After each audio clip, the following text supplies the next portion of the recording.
A very good evening once again. This is Oscar Nsinsi Football, where I discuss anything to do with football from Africa to the world and from the world to Africa. Yes, I know it's anything to do with football in Africa and South Africa, but Chelsea just lost 5-0 to the Arsenals.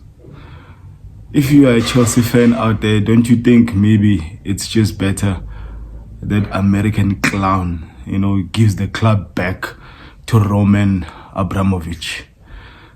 You can't lose a derby with that scoreline. Absolutely ridiculous. Anyway, this is about Mamelodi Sundowns hosting Sekhukhune United.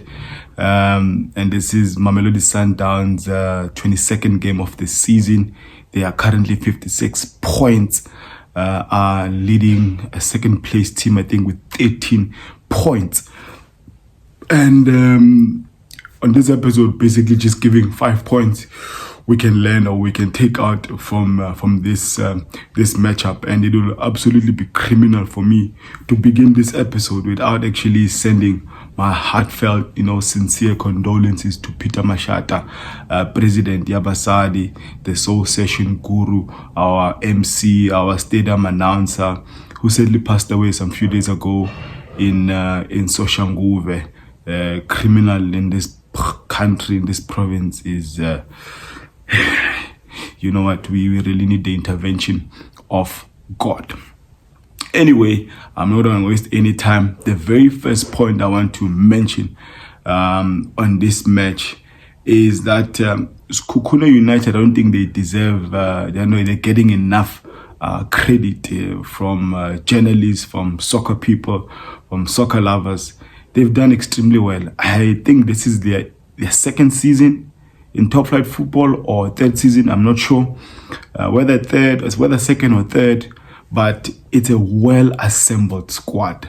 It's a well-coached team. They've got some brilliant quality players in that squad, which I think might not be there come next season. You look at the front four, your Mukwane, Mtambo, Mnube, who else am I leaving out? Ohazio, who came from the bench. Behind them, you have Mkize, the former Mamelodi Sundowns player. You've got Kamehelo, General Mukocho. You've got the experienced centre-back in Katoso. You've got Inigo Mobi, who did extremely well yesterday. And this is a very, very, very good team. And they're in fourth place, not by fluke, but they deserve to be there. Anyway, and we really need to give props to this team and their coach. They've done extremely well. I hope that at least they can get CAF Confederations Cup qualification spot, which is the third spot. Sekhukhune together with Stellenbosch, 4 years max, 2 or 3 years max. They've done extremely well. You would think it's teams that have been there for a while, but it's teams that just came on top flight football just yesterday. But they are coached well.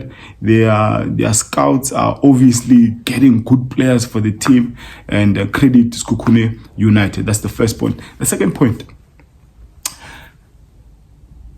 obviously, Sundowns had to change the team with the fatigue being considered.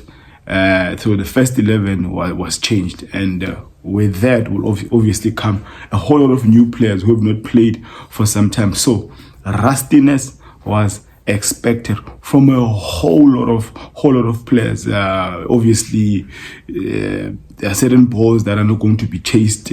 There are off runs that are not going to be made, and there are careless tackles or that will be made. So a whole lot of things are not going to be in sync within the 11 because they've not played together for some time. The only players that featured or that started this match that were also played in the previous match in Tunisia was Murena, Mayema, who else? Was it Matthews?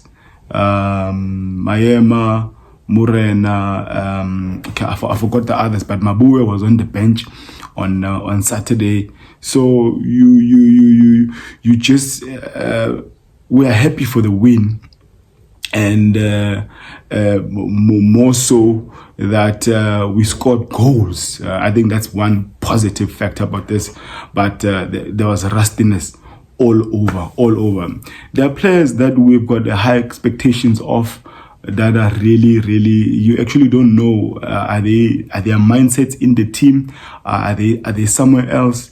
Mbule comes from the bench, and some of his passes, I mean, those are hospital passes. I mean, there was a pass he made, half-hearted pass, which could have resulted in a transition for Sekhukhune, and they equalize and make it actually a 2-2. So what I think every Mamelodi Sundowns fan wanted to see yesterday was effort, was a hunger shown by players who've not been playing for some time, that, you know what, I want to raise my hand, make the coach notice that I actually still want to be in that first 11 whenever it is considered. Point number 3. If you talk about Rivaldo, if you talk about Mkhulise, I mean, those two, they are the institution of football. I mean, Rivaldo is a touch of class. We know he's injury prone. We know he's got a history of injuries. When he's out for some time. But when he's back and when he plays, he gives his heart, all his heart. And then with Mkhulise, you know, first touch, you know, he really joins everyone in the middle. And I'm just creating these players for their efforts. Nothing more that a fan wants them to see effort. Point number 4.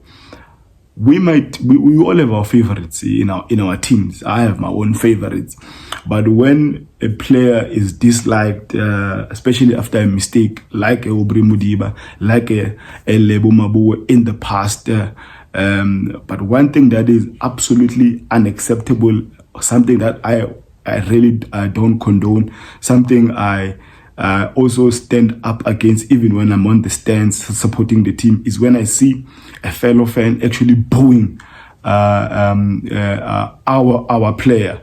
That is absolutely unacceptable. I really feel for Brian Onyango. At times I feel like he was also compromised by Erulani Mukwena in the position he was played in. I don't think Brian Onyango will do well in a back three, because especially if the one playing in front of him will not support him as much. I feel like Mabue didn't support Brian Young as much, because you've got a Mukwane who is fearless, who's skillful, who's got the pace, who will go for the player. And I feel like Brian Onyango was not covered. Yes, him and Dennis Onyango, both Onyangos, they are not comfortable on the ball. But we know this. The coach should know better.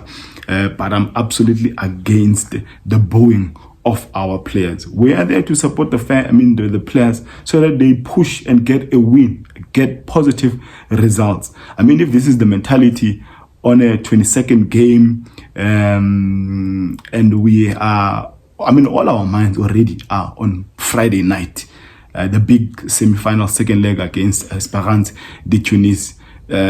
So maybe there is that anxiousness from supporters, but it's absolutely unacceptable that we boo our own players. The very last point on this episode of the 5 things we have learned. Number 5. Which players, obviously amongst Mamelodi Sundowns, have really raised their hands to their coach and say, "Coach, please consider us for Friday night." Where I've already mentioned the institution of football. In Rivaldo and Spelele Mkhulise, I think they need to be on the bench. Which other players? Tashrik Matthews did extremely well. He got a goal and he got an assist. That's what we want. We want effort. We want to see heart. And I hope these players will be rewarded, and they will be on the bench. Obviously, it appears like Tashrik Matthews. It appears like Jody February will be on the bench. Dennis Onyango is out. I'm not sure if Peterson will make the bench in front of February. I don't know. He made 2 crucial saves in the first half and in the second half. I think both were headers. So these are players I think should be on the bench come Friday night, and we really can't complain about what we saw yesterday as Mamelodi Sundowns fans. We wanted 3 points, we got the 3 points, and we scored goals. Sekhukhune is a well-drilled team, but experience was against them yesterday. I mean, they considered silly, stupid goals in the first 10 minutes. I mean, that's a critical phase. I always emphasize critical phases of matches in this channel, and they considered a goal in the first minute, a good through pass. Mukwena was supposed to bury the chance, he didn't. Although we can also give credit to, I think, Cardoso, who managed to cover up, but a good finish from Tashirik. And so one has to really salute some will say it's the B team for what they did yesterday, and a positive result going into that Friday match. One wonders if some of the players who started that game against Sekhukhune, if they will make the starting 11. I still say Mabena